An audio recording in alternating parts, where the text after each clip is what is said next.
Welcome to the Real Estate Deal Room, powered by Home Loans Network.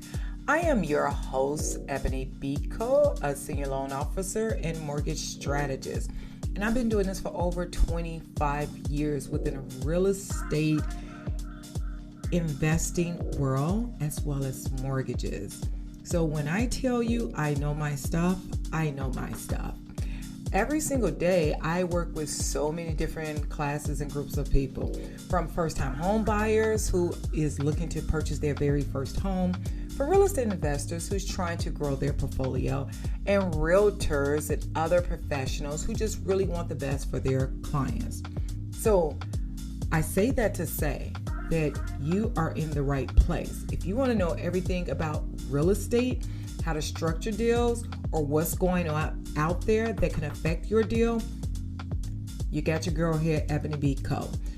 I'm going to talk about everything on my podcast, whether it's like loan files, how to structure, and what's going on, that what makes deals falls apart. So when there's a big housing headline like today that hits the news, that kind of takes me off of my A game on teaching, my role is not to react emotionally or politically. My role is to really just explain what is going on and how this can potentially either affect or help your ability to buy, finance, or invest wisely. So with that being said, let me tell you what's going on today. So over the last several hours, today is January 7th, my phone has been blowing up. My email has been going up, and I am so nosy. I've been getting notifications all over the place. And those notifications is Trump and the investors. And I never talk politics, ever, not publicly like this.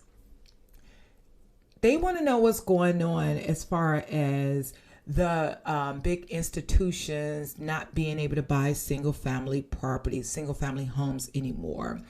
I've been getting, Ebonie, what's going on with Trump and these investors? Does this mean big firms can't buy houses anymore? Is this finally going to help first-time home buyers? Should I buy?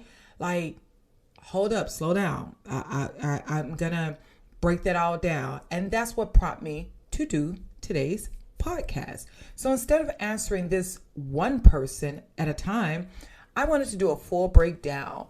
Whereas in a real mortgage reality world, you will be able to understand. No panic, no hype, no fear. I'm just going to create flat out clarity. So when that announcement took place and it rolled out right today, and all of a sudden the news media hit it, before we even go any further, it is important to understand how this conversation started. So Donald Trump publicly stated his intent to take steps to prevent large institutional investors from continuing to buy single-family homes, and indicated he would push Congress to codify those restrictions into law. So this statement was then picked up by all the national headline news, right, from different outlets, from the mortgage industry publications, which of course I get those all the time, and mainstream media, which included CBS News, National Mortgage Professional, and so on, BBC. I can keep going on and on and on. But once that happened, the headlines spread it quickly across social media and so many different industry circles. Here's the thing, and what investors need to understand. A public statement or intent was made. The media cycle did amplify it immediately. Industry professionals, even such as myself, began to discussing like what the different implications were, and consumers started reacting to the point that some stocks actually started dropping today. But at no point during this rollout was a law even passed. Were mortgage guidelines ever changed? Were transactions paused? Were investors legally restricted? Especially my foreign nationals. And I say that because I work with a lot of foreign nationals. What occurred was an announcement and a conversation, not an implementation, was actually made. And in lending, we operate on guidelines and a law, not headlines. So this is what was happening. The exact wording that triggered the headlines was, I will ban large institutional investors from buying single-family homes. That is what Donald Trump said. That one sentence is powerful, and I understand why it was attention grabbing, right? But in real estate and lending, we don't stop at quotes. We break them down. And that is exactly what I'm going to do, break this down. What this statement means is, and let me be clear, a law has not been passed. I need you to understand that. A rule changed overnight has not taken place. Institutional buyers are not banned as of today, January 7, 2026. Deals are not being canceled, and buyers should not stop their plans of purchasing their dream home. Same thing with realtors. This was a policy proposal, not an enforcement. And it also could have been a threat. But unfortunately, these policy proposals and headlines can shake up the industry. It was intent, but it was not legislation. So understand that. Those distinctions are very critical. Now, let me explain what's actually happening right now. As it stands, I'm going to say this. There's no ban. No mortgage or lending guidelines have changed. Loan programs are operating normally. Sellers are still accepting offers. Investors are still buying homes. Closings are still taking place at the attorney's office and the titles companies. So with that being said, if you're buying right now, nothing has changed. If you're investing right now, nothing has changed. What has changed is the conversation, not the market. Whether it's rhetoric, whether it's factual, whether it's just a bunch of, a dog and pony show going on. But nothing has changed. This is where the most confusion part comes from. So I'm going to clear this up. When people hear investors, they think someone buying real estate or buying a rental. Someone is house hacking, meaning flipping properties. Someone with a few properties. That is not what the conversation is actually about. An institutional investor is a large organization such as a hedge fund, a private equity firm, Wall Street-backed real estate funds, large corporations. These entities buy hundreds or thousands of homes. They often pay cash. They buy quickly in a bulk. They target entry-level single-family homes or like distressed homes and distressed homeowners. And they use that to build long-term rental portfolio. They're not buying homes for them to live in. They're buying homes as a financial strategy. That is the distinction when it comes to understanding an institutional investor, which is a large organization. Now, the reason this became like such a big issue and how this conversation just really didn't come out of nowhere, because throughout the years, at least the last several years, a lot of large firms became major buyers. They competed directly with families using financing, even just like the small investors who's just trying to grow a portfolio. The cash offers actually, became more common. Starter homes became harder to access.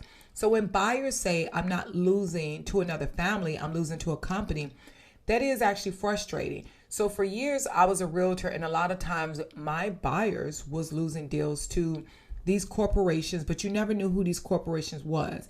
Now, don't get me wrong. Some were LLCs, meaning, okay, because I have LLCs and I buy properties in the LLCs. That's the different. But then there's the big corporation, the big hedge funds, the groups that comes together that have the money to say, you know what, I'm just going to buy up this huge portfolio right here. That experience is what has been driving this national conversation, unfortunately. So let me say this. If you're a first-time home buyer and you're actually listening to me right now, which I would love you to continue to listen to me, I want to speak directly to you on this. If in the future a large institutional investor was restricted from buying single-family homes, yes, this actually could help in some markets. It can actually mean less cash competition, homes staying available longer, sellers more open to financed offers, and less pressure to rush or waive protection. That's the upside. But let's just keep it real right now in reality, because I'm always finding the pros and the cons, but right now it's the reality. Policy does not replace preparation. Even in the common market, like, you still need prepared credit, a down payment strategy, the right loan program that's going to meet your needs. A clean documentation, meaning verifiable, a lender who can structure your deal and approve it properly. No political announcement fixes will even help this, right? No headline fixes when it comes to income documentation can even help this. So with that being said, I'm going to give you an example, okay? As a buyer, if you're a buyer with a 620 credit score, FHA loan, I need you to visualize this with me, with a 3.5% down, right? And when I say 3.5% down, I mean 3.5% down payment. Right now, you might be losing to a cash buyer because that cash buyer say, you know what, I'll just buy this in cash. I don't have to get financing. I don't have to go through the appraisal process. Because one thing about going through FHA versus conventional, those FHA appraisers do not play. If they say this needs to be fixed, this needs to be fixed before the property can even be sold. So FHA is very strict when it comes to the appraisals to make sure that you are not buying a lemon and they are not investing in a lemon. Okay. So again, you will more than likely lose to the cash buyer. If investors act slowly, your finance offer could be more competitive. Sellers may be willing to accept that offer, but only if your loan is strong and ready.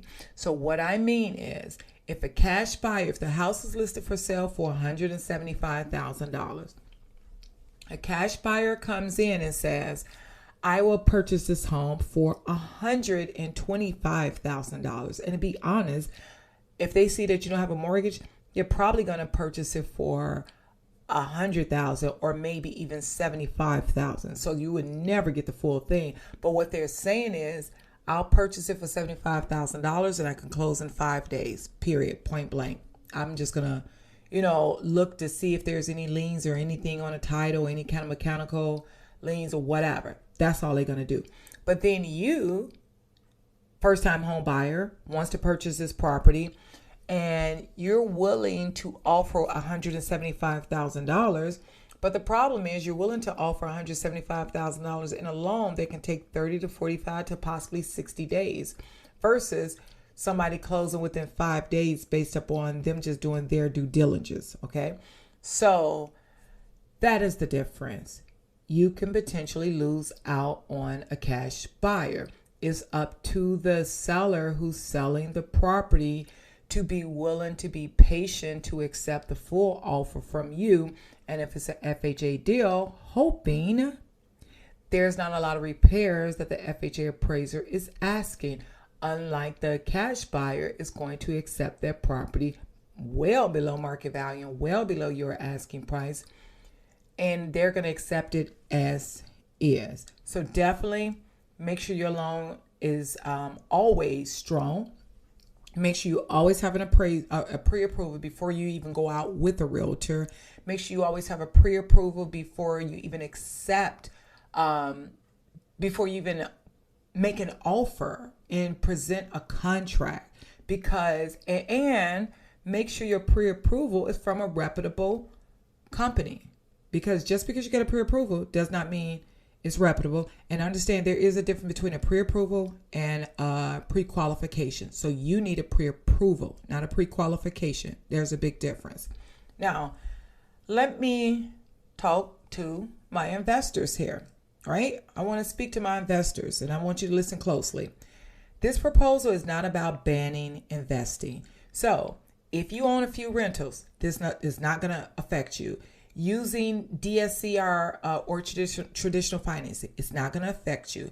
If you're investing locally, it's not going to affect you. If you're trying to hold long term, it's not going to affect you. You are not the target of this conversation. This discussion focuses on large scale corporates buying, not individuals or small investors. That said, investors should always pay attention when housing becomes a policy topic. And the reason why I say this is because I want my investors to adapt to what's going on, but don't be afraid at the same time and do your research as to what's going on. Don't let policies and politics make your decision as to how you are going to invest when it comes to your passion, your dream, your want, which is real estate. When it comes to like, let's say investors, I'm going to give you some just simple examples. DSCR loans is still going to be working right now, okay? Fix and flip loans right now, today, is still going to be working. Small multifamily investing may become even more attractive, but capital doesn't disappear, but it will end up getting basically reallocated. Now, on the real, how this is actually going to affect like the market in real terms, if something like this ever does become law, here's what would more than likely happen and what we'll see over time. Slower prices growth when it comes to entry-level homes, meaning the prices are going to grow but slowly. More breathing room for financed buyers, institutional capital shifting into other assets claim, but also rental supply tightening in certain areas. What that means is less rental housing. Everybody cannot afford to buy right now. Rent pressure is going to increase, so which means it's a possibility the rents are going to increase because the shortage of rentals is not available. Okay? More activity in multifamily housing, meaning everybody's going to be trying to rent. They're not going to have a shortage of housing, but the problem is they're not going to have a shortage of tenants, but they're definitely going to have a shortage of housing. That's going to be a huge problem. And if they have a shortage of housing for all of these tenants, it makes it so much easier to increase the rent because rentals are going to be in high demand. This is good for a landlord. This is not good for a renter. Housing is a system, but policy can actually cripple that, and that's something you must understand. But what I don't want is politics to scare buyers in no form or fashion. Now, this is where I really want to speak directly to my buyers again. Do not let politics scare you out of home ownership. Housing decisions should not be based on campaign messages, social media opinions. And trust me when I tell you, there are a lot of social media opinions.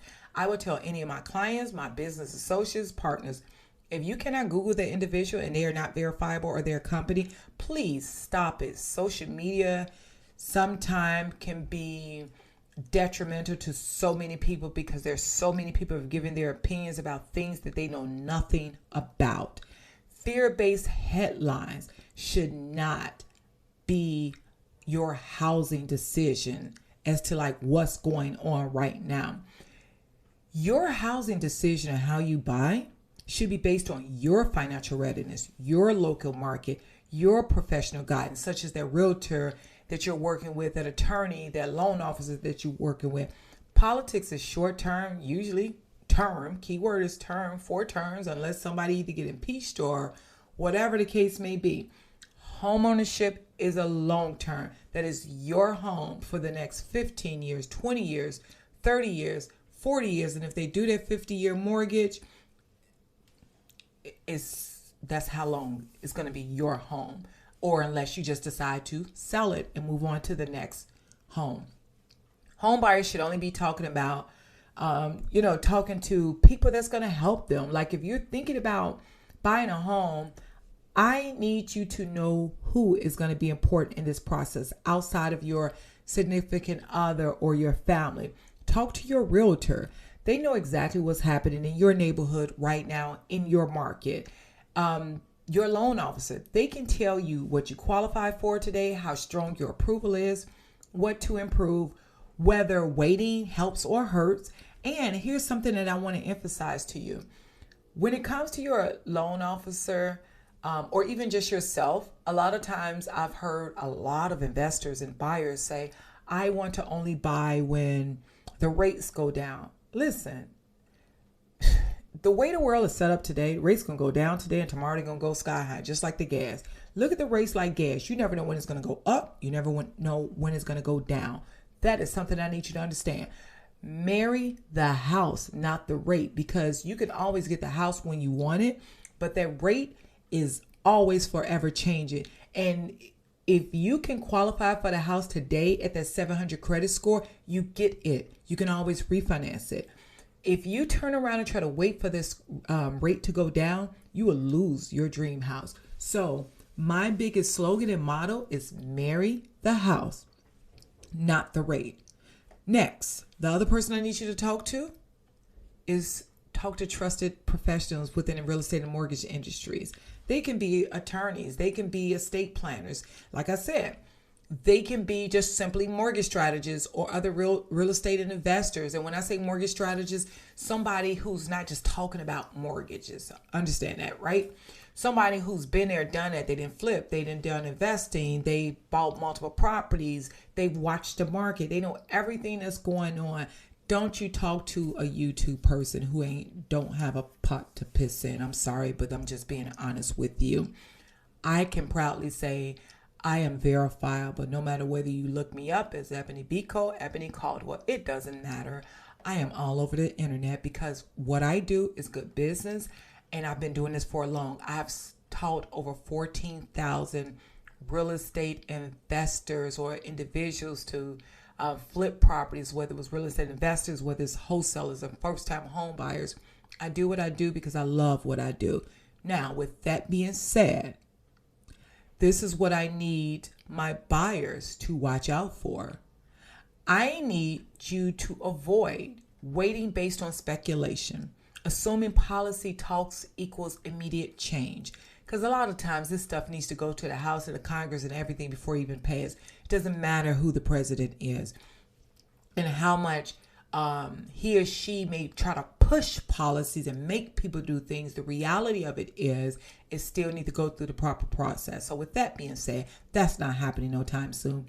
Stop believing in social media predictions unless you feel it's really verifiable. But I'm going to teach you, starting today, just Google, do your research yourself and Google it and cross-reference it. You don't have to use social media all the time. I use social media for entertainment or maybe sometime networking, but I don't use it ever to get my news or predictions. I need you to stop letting fear delay preparation. Most buyers don't miss opportunities because of politics. They miss them because they wait too long or they listen to the wrong voices. That's why I said, make sure whoever you listen to is a trusted, reliable source. What I want you to walk away with today is nothing has actually changed legally. This is not a ban right now. This is not a market crash. This is not a policy for conversation, so don't even worry about it. For buyers, just prepare yourself and just get educated. Listen to this podcast. Ask me questions. Send me inboxes. I love to give information, and I love to talk. For my investors, stay informed and adaptable. Understanding beats fear every single time. And I was always told by a friend, you're only good as your information. So with that being said, when you understand how the housing system works and how mortgage strategy fits into it, you will stop reacting to these headlines. You'll stop making rational decisions and start making smart decisions. It is okay to do your research. It's okay to listen to the headlines because this is why I'm doing a podcast. But I also did my research and just looked at different stats to say, okay, this is how it could or could not affect it.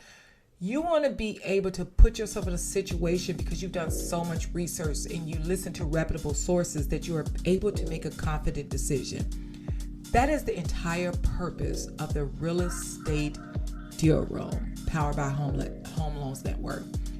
If you want real estate and mortgage education explained in a way that it actually makes sense, please join me every Wednesday at 7 p.m. Central Standard Time on YouTube at the Real Estate Deal Room. Until then, stay informed. I am your host, Ebonie Beaco. I want you to move smart and buy real estate in a professional, educated, and knowledgeable and smart way, to the point you're not buying a lemon, you're not buying upside down, you're investing in your future and in your family future and legacy.